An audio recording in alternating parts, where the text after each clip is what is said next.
Assalamualaikum warahmatullahi wabarakatuh. Saya Ahmed Hapsi. Kali ini saya bersama Nur Sohib atau Sohib An-Nur. Nah, kali ini kita akan menginfokan bahwa channel ini sudah aktif kembali. Sebelumnya sudah lama nggak aktif ya, nggak ngupload video dan lain-lain. Dan kebetulan sekarang kita akan aktif lagi di channel ini dan kita kasih nama Beres Kerong. Nanti di sana akan ada beberapa video teman-teman dari KA dan juga dari An-Nur. Dan ini Sohib An-Nur ini pemilik Gambus An-Nur. Gimana kabar An-Nur sekarang? Mati syahid. Ya, masih dari kemarin masih vakum karena Nur Sohib masih Sudah keluar punya kesibukan yang lain. kesibukan. Dia habis merantau. Iya. Berapa bulan di rantauan? 9 bulan. 9 bulan. Aslinya 8 bulan, cuman diperpanjang 1 bulan buat tambahan di Madura. Jadi 9 bulan. Dan insya Allah video-video selanjutnya akan dikelola oleh An-Nur. Ya, dan pastinya bantuan dari Siap. pastinya. Soalnya di sini dari uploadan yang sudah yang kemarin, soalnya itu tentang KA semua, jadi otomatis harus lanjut tentang KA. Soalnya dari subscriber ini harapannya pastinya tentang KA, jadi saya tidak mau mengecewakan subscriber sebelumnya. Mungkin sedikit di mix sama saya dengan video-video yang lain, mungkin seperti itu, tanpa harus membuang yang tentang video-video kemarin. Soalnya dari subscriber yang kemarin itu tentang KA semua, seperti itu. Siap. Jadi buat kalian tetap stay tune di channel ini, di channel lama namun dengan nama baru yaitu Beres Kerong. Beres Kerong. Yang perlu kalian ketahui, Beres Kerong ini bukan saya ngasih nama, tapi beliau selaku pengelola channel yang sebelumnya. Kenapa dikasih nama Beres Kerong? Karena channel ini udah lama nggak aktif, jadi buat yang kangen sama channel ini biar bisa beres kerong dengan uploadan video-video terbaru dari kami.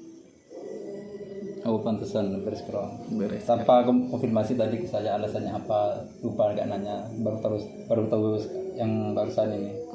Jadi buat teman-teman yang kangen dengan video-video dari channel ini, tetap stay tune dan ikuti terus video-videonya, di share juga, bantu supportnya. Semoga channel ini bisa terus berkembang, amin. Di luar konteks ya Bib ya, ini kan sudah perkenalan tentang gitu. Iya. Saya mau tanya-tanya jauh, tanya-tanya lebih tentang karir sampean. Soalnya sampean ini kadang ada di Jakarta, ada di Madura tuh. Jelasnya itu sampean posisinya di mana? Kalau yang jelas sekarang di sini karena ini ada halangan untuk ke Jakarta, yang jelas ada di sini, nggak bisa kemana-mana. Kan planningnya ini kemana gitu? Planningnya kan 1 bulan di Jakarta kan, di ibu kota. Iya. Program syuting. Terus sekarang nggak bisa kemana-mana. Terus posisi betulnya itu posisinya itu maunya di mana? Itu soalnya nggak jelas kalau menurut saya, kadang di Jakarta di sini. Kalau apa ya, sebenarnya kalau keinginan saya itu pengen sama-sama itu ya, sama-sama dijalani gitu. Cuma kan nggak mungkin kan kita harus selalu bisa sesuai dengan apa yang kita inginkan. Tangannya cuma 2. Sayanya juga cuma 1 gitu. Jadi ya sementara saya masih bisa dibilang terombang-ambing gitu, dijalani aja dulu gitu. Jadi untuk memposisikan saya di mana gitu, saya masih belum bisa mengambil keputusan yang benar-benar benar-benar keputusan permanen gitu. Jadi masih apa ya, bisa dibilang saya masih dilema gitu. Karena kalau saya harus memutuskan dan memilih gitu, jadi intinya harus ada satu pilihan dan harus ada satu yang dikorbankan seperti itu. Jadi sementara saya masih sama-sama saya jalani di Madura, saya jalani di Jakarta, saya jalani gitu. Untuk menghandle semua itu memang nggak mudah gitu. Jadi capek, keuangan juga ya. Iya, waktunya juga gitu. Jadi memang agak berat sebenarnya gitu, ada di posisi ini agak berat gitu untuk mengondisikannya gitu. Cuma saya berusaha sebisa saya untuk tetap bisa menghandle gitu, untuk bisa agar sama-sama jalan gitu. Agar sama-sama jalan seperti itu. Entah kemampuan saya sampai di mana, saya pun juga belum bisa memastikan. Intinya selama ini alhamdulillah masih bisa dikondisikan. Bisa dihandle semua ya, Pak? Iya, alhamdulillah masih bisa gitu. Tapi selama ini sampean itu pernah nggak kejadian kayak gini, Beb? Misalkan di sini kan dapat job di Madura, terus dapat job di Jakarta, terus pernah dapat janji di sini, di sana di Jakarta udah kadung janji, di sini juga kadung janji, pernah nggak seperti itu? Soalnya kan nggak bisa ditebak kan, job di sini kadang-kadang dapat harus sampai juga harus ada di sini kan, seperti itu. Kalau janji sebenarnya kalau di Jakarta itu seperti ini, sudah bisa saya ancang-ancang gitu. Misalnya untuk bulan ini, misalnya bulan ini, bulan Ramadan, saya di Madura libur misalnya kan ya misalnya seperti itu. Jadi saya di sana itu bisa ambil peran yang agak panjang gitu, bisa menentukan untuk ada callingan, saya harus perannya ini, terus kira-kira panjang apa enggak gitu. Itu kalau di sini masih liburnya lama itu bisa saya ambil. Cuma kalau waktu saya sebentar itu paling saya ngambil peran-peran yang tidak terlalu panjang gitu, misalnya 1 episode atau 2 episode seperti itu. Cuma memang kemarin sempat hampir kewalahan juga, tapi alhamdulillah masih tetap bisa saya handle gitu. Yang di Cinta Setelah Cinta itu saya kan jadi Ibrahim kan, jadi Ibrahim itu. Terus di Tajwid Cinta jadi pengacara. Itu di dua judul itu saya panjang banget perannya gitu, sampai kalau yang Cinta Setelah Cinta saya sekitar 3 bulanan, yang jadi Ibrahim itu sekitar 3 bulan. Dalam 3 bulan itu awalnya saya nggak tahu kalau Ibrahim itu bakal panjang banget gitu, bakal panjang banget, karena saya pikir mungkin 1 bulan selesai gitu. Ternyata di sana panjang banget. Akhirnya sampai waktu saya di Jakarta itu habis, saya pulang ke Madura. Di Madura juga lagi padat-padatnya job, karena bulan November waktu itu, hampir full sebulan. Udah lagi rame-ramenya. Jadi waktu itu saya berangkat manggung itu dari Jakarta, nyampe malam kan, kadang jam 8 atau jam 9 atau jam 10 malam. Terus nanti habis manggung saya balik lagi. Kalau selesai syuting seperti itu, saya hampir seperti itu beberapa hari, saya sempat seperti itu. Jadi pulang pergi manggung itu dari Jakarta. Tapi kalau untuk tuan rumah yang bisa angkep bisa esapora maksudnya bisa saya nggak ikut manggung ke KA itu, saya nggak pulang dulu selama saya jadi Ibrahim itu, selama jadi Ibrahim sama yang pengacaranya Pak Eros itu di Tajwid Cinta. Tapi untuk yang tuan rumah, kan kadang ada tuan rumah yang memang maksa banget harus ada. Kadang ada yang ngerti, yang penting posisinya sampai yang penting teman-teman ada, meski nggak ada saya nggak apa-apa gitu. Kalau seperti itu jadi saya bisa meninggalkan, tapi saya tetap tanggung jawab. Saya tetap tanggung jawab dengan pekerjaan saya selama saya di Jakarta, dan saya tidak ikut KA. Itu mulai dari awal perform sampai akhir perform, tetap saya pantau konsepnya juga dari saya. Ini tetap saya pantau lewat HP gitu, jadi saya bisa kerjakan dua-duanya gitu. Bukan lepas tangan langsung gitu. Di sana saya kerja, terus untuk di sini saya kerjakan lewat HP untuk KA-nya. Jadi konsepnya seperti ini itu tetap saya yang pantau gitu. Mulai baru saya bisa bernafas lega kalau udah jam 12 KA selesai trek, baru saya fokus lagi nyelesain tugas yang di sana di Jakarta.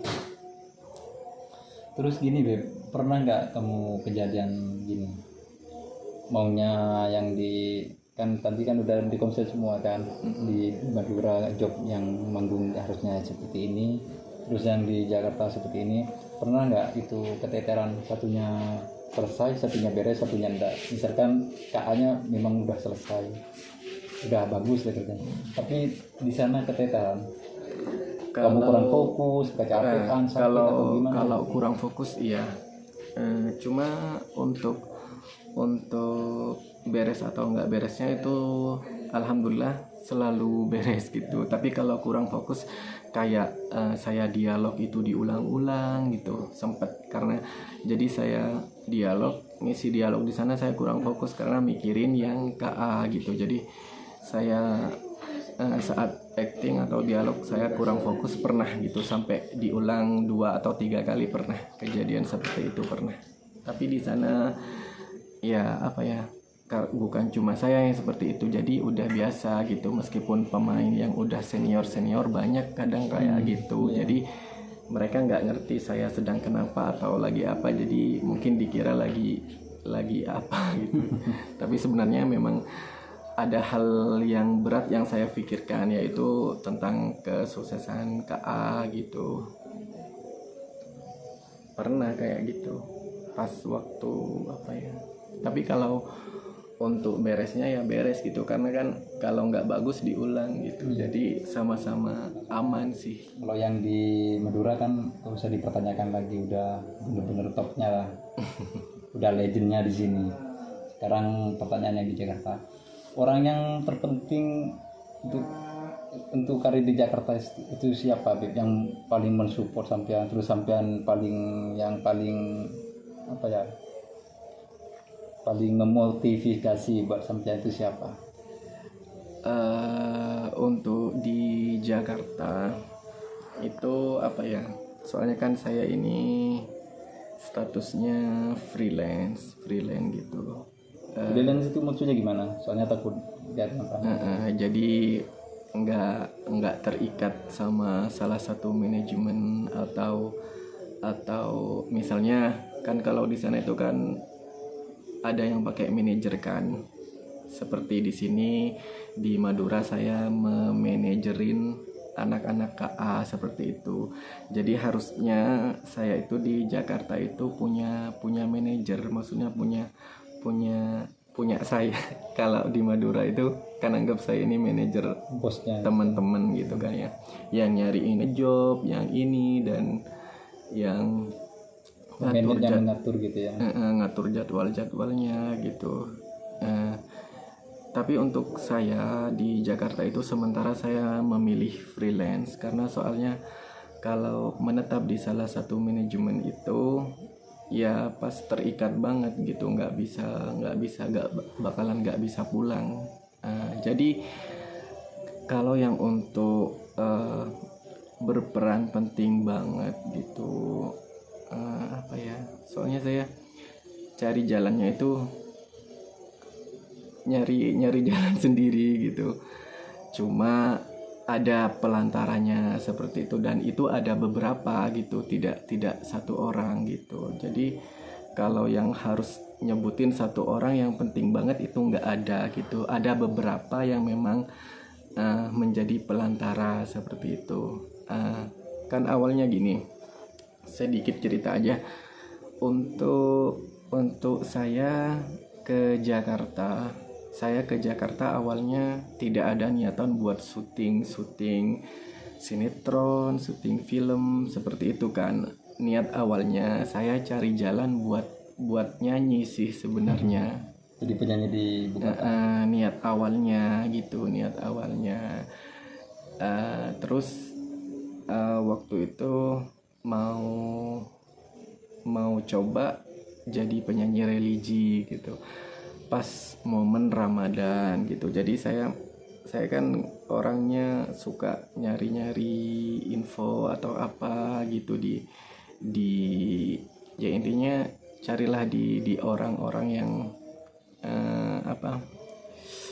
kerjanya di situ gitu. Saya coba deketin gitu. Kebetulan saya pernah jadi juri di DA.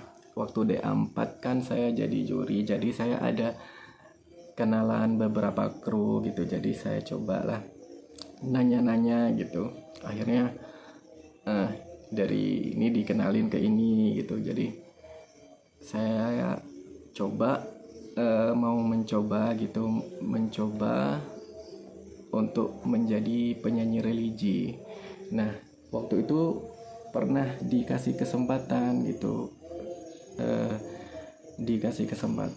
buat collab sama Nisa Sabian,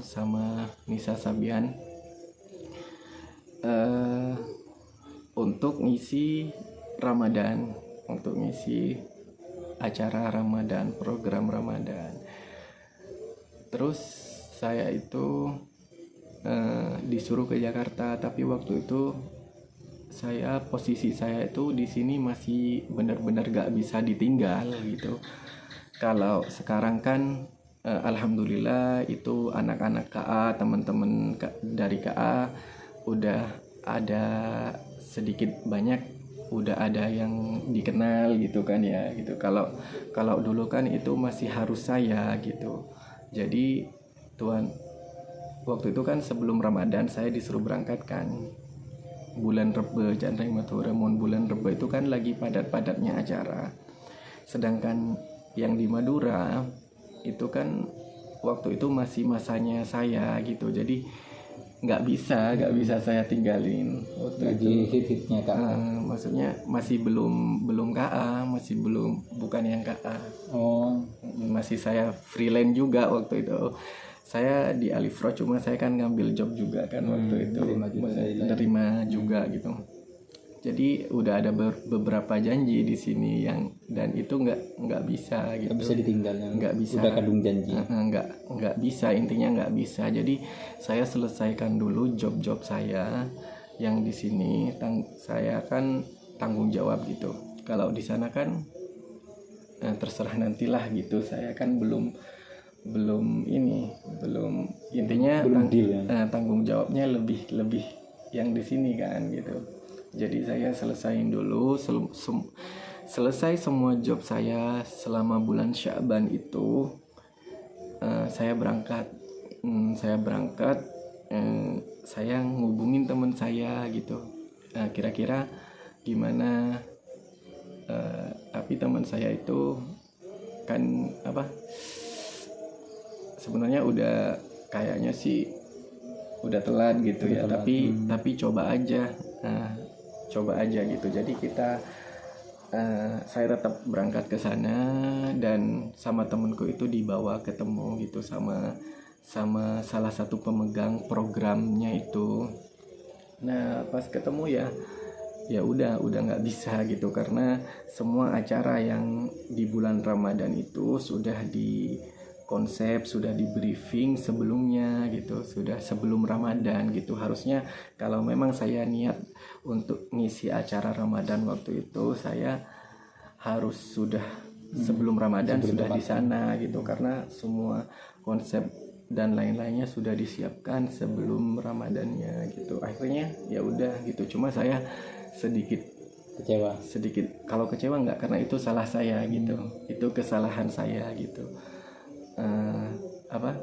Sedikit bukan sedikit lagi sih, banyak sedih gitu kayak Udah momen udah dapat momen yang pas gitu. jadi bisa dibilang galau gitu, galau. Akhirnya saya nggak tahu gitu saya harus ngapain gitu. Saya di sini mau ngapain gitu, saya kan nggak ada siapa-siapa. Oh jadi posisinya sampean pas ke Jakarta kan, posisinya di situ kan, ke Jakarta itu udah modal dekat istilahnya. Belum ada kepastian lah, maksudnya bakalan diterima atau enggak. Jadi pas nyampe Jakarta sampai bingung mau kemana, soalnya kan yang di situ udah gagal kan. Jadi saya mau kemana gitu. Terus ya intinya saya gelisah lah, saya bingung gitu. Saya apa ya, kayak hilang arah gitu, kayak harus ngapain gitu. Cuma di benak saya tuh timbul gini, saya kan ke Jakarta, yang ke keluarga kan juga udah pada tahu kan, maksudnya saya tujuan saya ke Jakarta itu ngapain gitu. Saya pamit kan ke keluarga gitu. Jadi di benak saya tuh saya nggak akan pulang sebelum saya menemukan titik terang gitu. Jadi saya harus bisa menemukan sesuatu gitu sebagai gantinya yang sudah gagal tadi itu kan. Jadi intinya saya nggak akan pulang sebelum saya menemukan titik terang gitu. Saya pengen apa, pengen ngebuat keluarga seneng gitu. Maksudnya kan namanya juga di kampung kan, kalau ada salah satu dari bagian keluarga yang masuk TV atau apa itu pasti seneng banget gitu.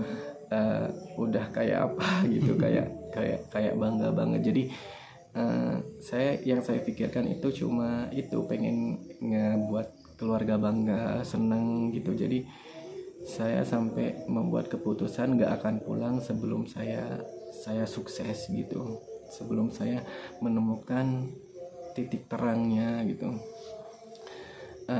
Di situ tidak lama gitu, malah cuma hitungan jam, atau dari kegelisahan saya itu hanya hitungan jam gitu. Terus ada temen lagi nawarin mau gabung nggak di grup, ada di sana ada grup WA. Waktu itu ada grup WA itu isinya ada beberapa agensi, ada pemain juga, ada korlap, dan yang masukin saya itu beliau sekarang sudah wafat, Kang Denny, beliau orang Bandung. Semoga beliau ditempatkan di surga Allah, amin amin ya rabbal alamin. Itu saya masuk di grupnya beliau, yang di dalamnya itu ada beberapa artis, ada Umi Elvi, ada Bunda Rita, ada Caca Handika, Mansur S gitu. Terus ada beberapa agensi gitu, ada beberapa agensi saya masukkan di grup itu. Terus saya dihubungi salah satu orang yang ada di grup itu. Ya mungkin lihat foto-foto saya atau apa gitu di profil saya gitu. Ada yang ngechat saya, namanya Bang Joy. Dia nawarin mau nggak syuting film gitu. Syuting film, saya kaget gitu. Film gimana gitu, aku kan nggak ngerti juga. Tapi di situ tanpa saya pikir panjang, saya meskipun tanpa pengalaman sedikit pun di film itu, saya nggak punya pengalaman yang cukup lah gitu, anggap minus banget. Saya nggak ada pengalaman sama sekali. Cuma saya iakan mungkin ini jawaban dari yang aku minta, dari doaku tadi gitu. Dari di sana pas si agensi itu nawarin buat main film, itu kan nggak disebutkan film apa gitu. Cuma dia katanya lagi butuh wajah Arab gitu. Mungkin kebetulan dia nemu aku di grup itu, aku ditawarin, aku dimintain data seperti foto grid, foto profile. Aku nggak tahu foto grid itu seperti apa gitu, terus mau buat video profilnya itu seperti apa, terus aku dikasih contoh. Tapi aku jujur dari awal ke agensi itu kalau aku nggak pernah syuting sama sekali. Lalu katanya nggak apa-apa karena ini lagi butuh banget wajah Arab gitu. Akhirnya aku ngirim foto biasa kan pertamanya, terus bukan kayak gitu katanya. Lalu dikasih contoh, disuruh buat video foto grid. Jadi ternyata foto grid itu foto yang diedit pakai aplikasi foto grid. Jadi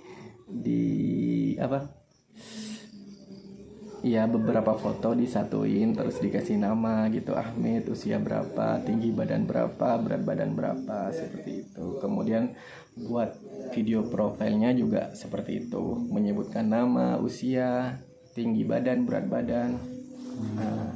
Kurang lebih seperti itu. Oke, saya buat, lalu saya kirim.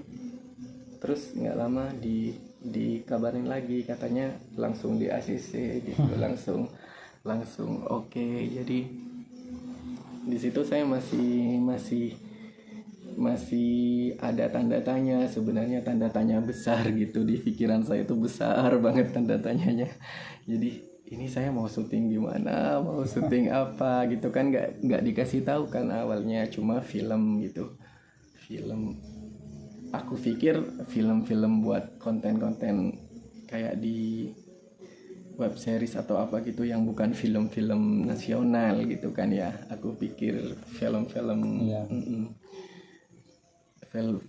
lokal gitu, karena aku mikir masa sih aku mau main film kayak film-film nasional gitu, kayaknya nggak mungkin banget gitu. Terus aku dikasih jadwal syuting, dikasih tanggalnya, alamatnya, terus kostumnya seperti apa, dan aku siapkan semuanya.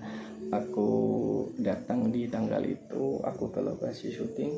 Ternyata di sana itu ya syuting film layar lebar. Waktu itu Warkop DKI Reborn.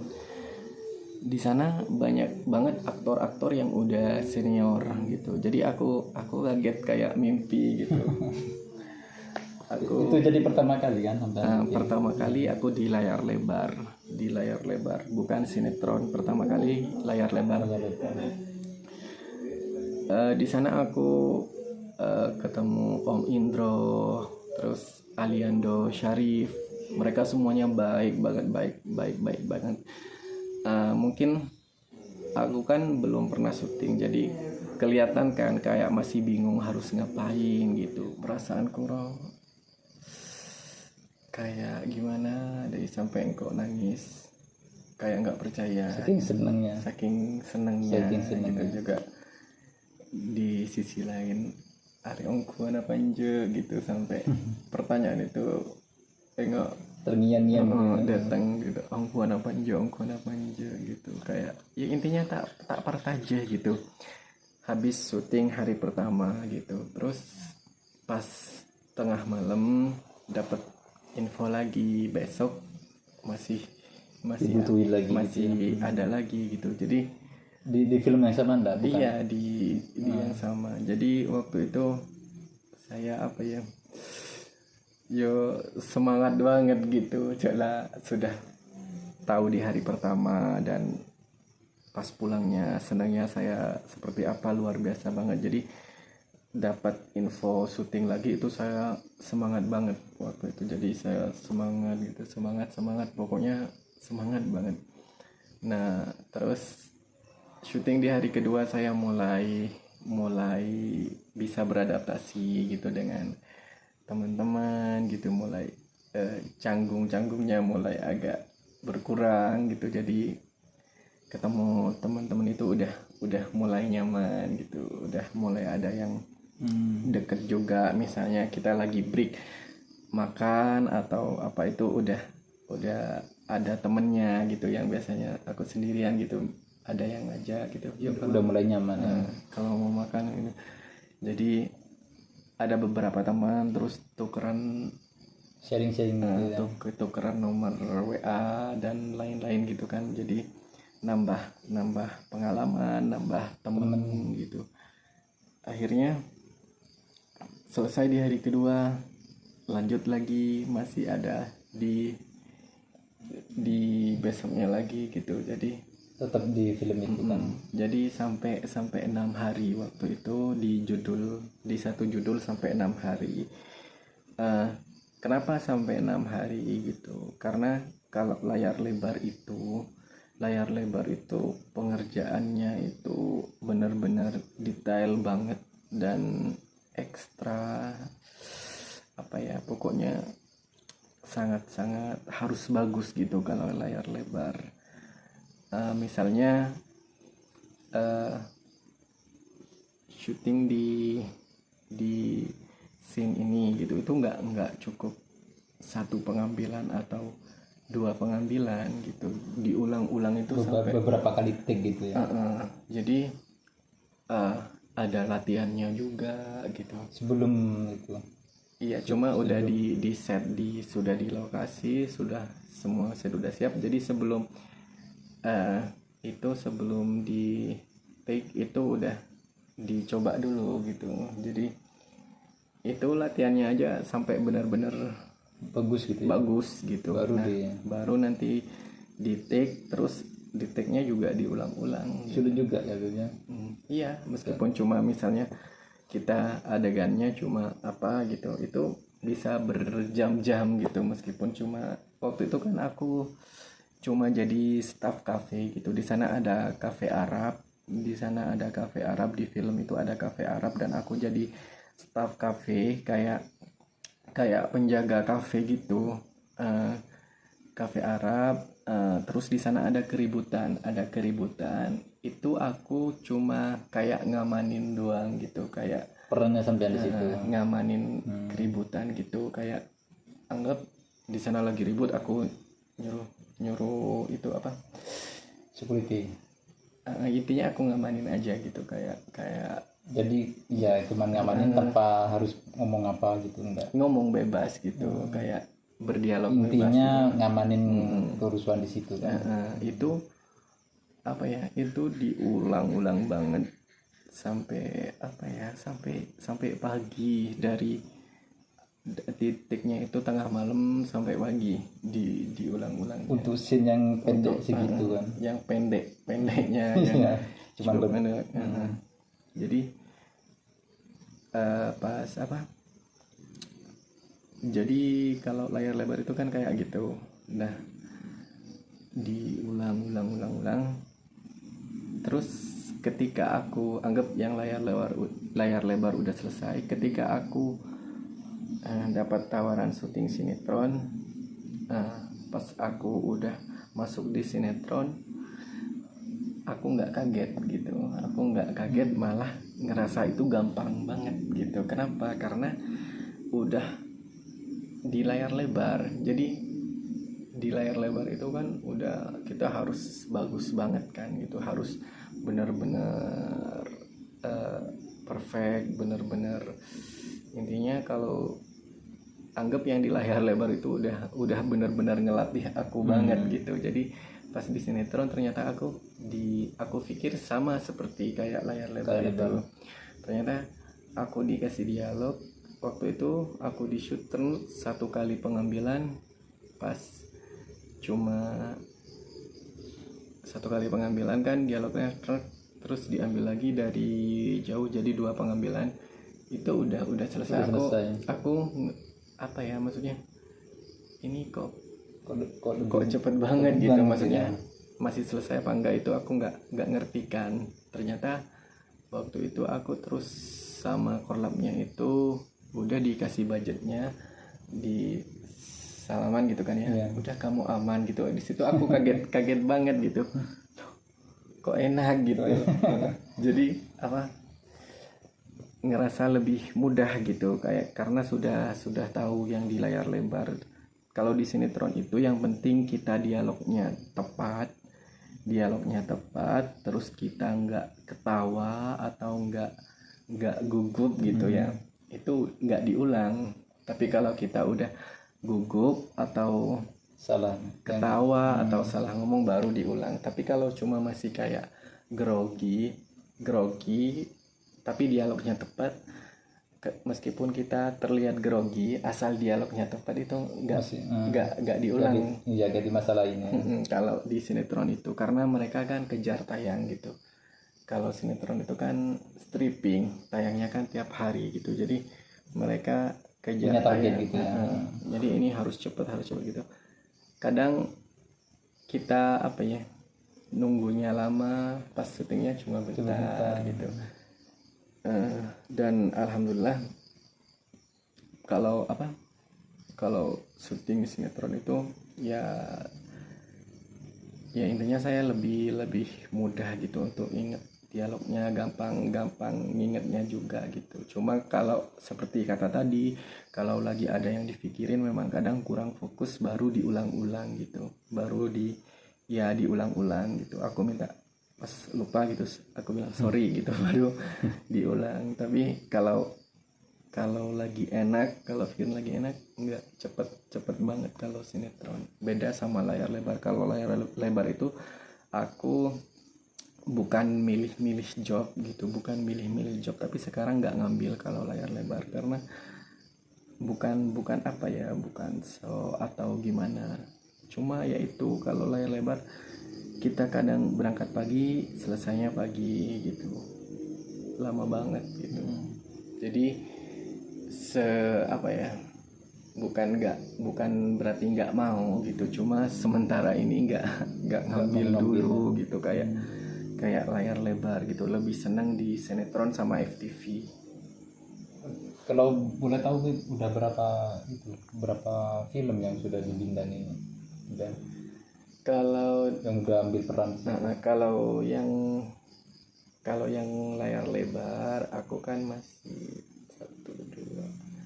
dua di layar lebar, Love for Sale 2 sama Warkop kan. 2 kali itu aku udah, 3 sama film horor juga.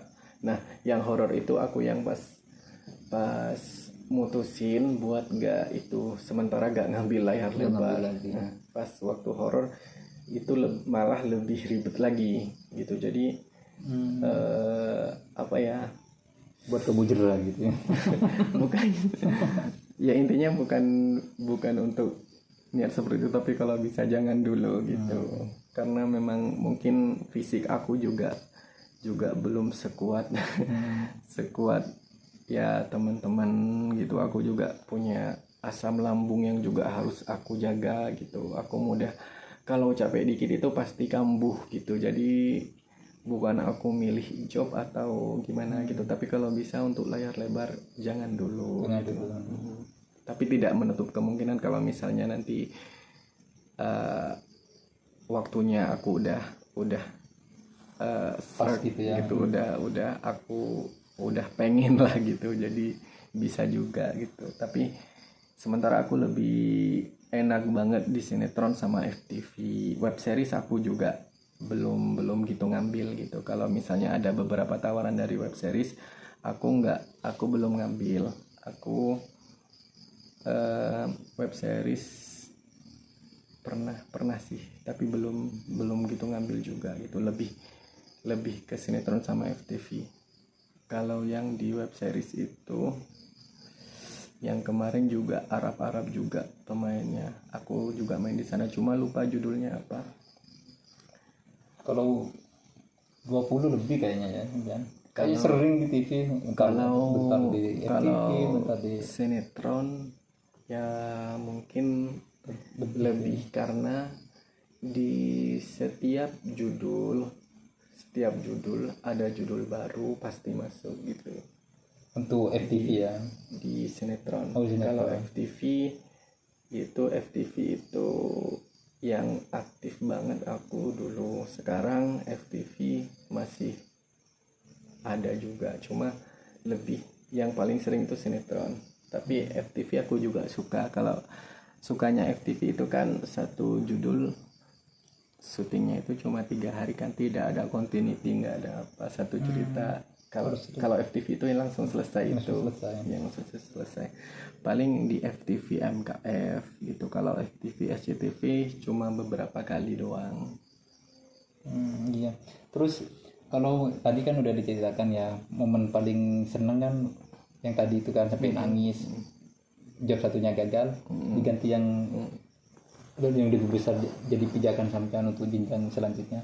Terus yang paling menyedihkan yang mana tuh selama perjuangan sampai di Jakarta itu?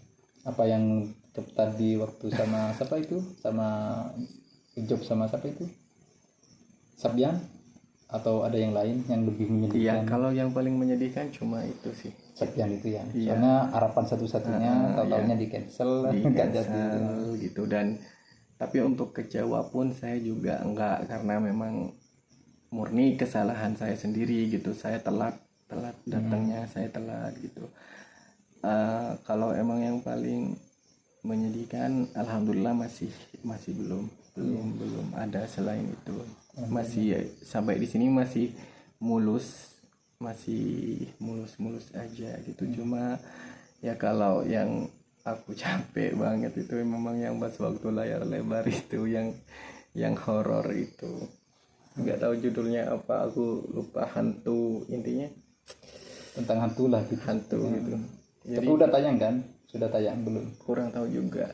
Aku juga nggak sukanya kalau layar lebar itu kayak gitu. Jadi Misteri ya, keluarnya kapan? nggak tahu. Kalau pas tayangnya pun juga nggak pernah nonton gitu, karena memang aku apa ya, orangnya kuper, bisa dibilang kuper, nggak suka nonton, nggak suka ini gitu.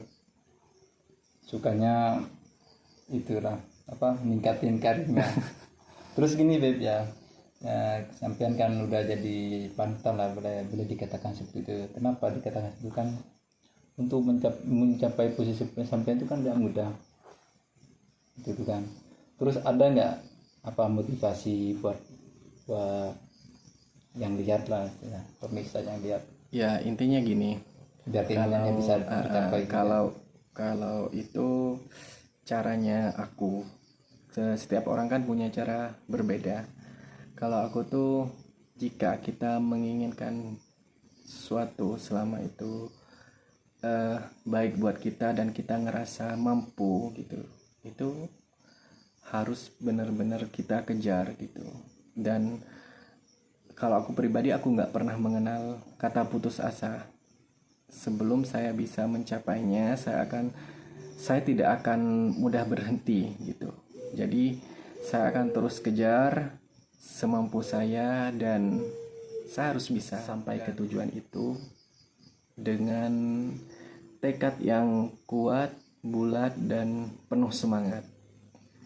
Sekalipun misalnya kita nggak ada support atau semangat dari orang lain, kalau saya pribadi itu, saya selalu menyemangati diri saya sendiri gitu. Jadi saya, di saat saya lemah, di saat saya sudah mau menyerah gitu, saya coba ngasih semangat buat diri saya sendiri, dan saya meyakinkan diri saya kalau saya pasti bisa seperti itu. Karena hanya itu yang bisa memberikan kita semangat gitu, dan kekuatan juga gitu buat kita. Dan yang paling utama juga doa kita juga sangat penting, doa, usaha, seperti itu. Jadi intinya jangan pernah menyerah, seperti itu aja. Kalau memang kita punya suatu tujuan, kita berusaha sebisa kita, semampu kita untuk sampai ke tujuan itu. Kan kadang banyak sih ada yang punya keinginan atau cita-cita tapi sudah, aku nggak mungkin bisa. Ada yang seperti itu kan. Ada yang karakternya seperti itu kan. Maksudnya punya, ya udah dijawab sendiri kan, nggak bisa kalah sebelum berperang.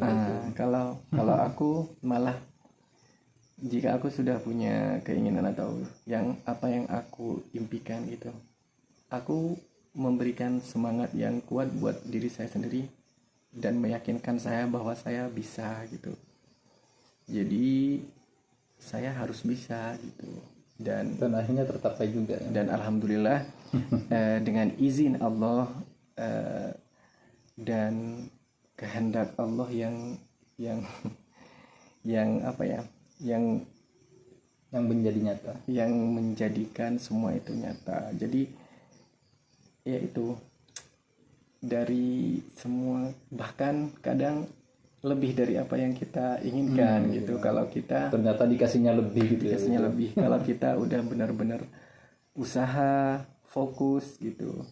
Dan yang paling utama tadi adalah tetap doa gitu. Kita tetap harus tidak menyimpang gitu dari agama kita. Maksudnya juga kita harus meminta yang terbaik kepada Allah gitu. Jika itu terbaik buat kita, minta didekatkan. Jika memang itu tidak baik buat kita, minta dijauhkan. Seperti itu aja sih. Gimana? Sudah kayaknya, karena ini sudah panjang lebar ini.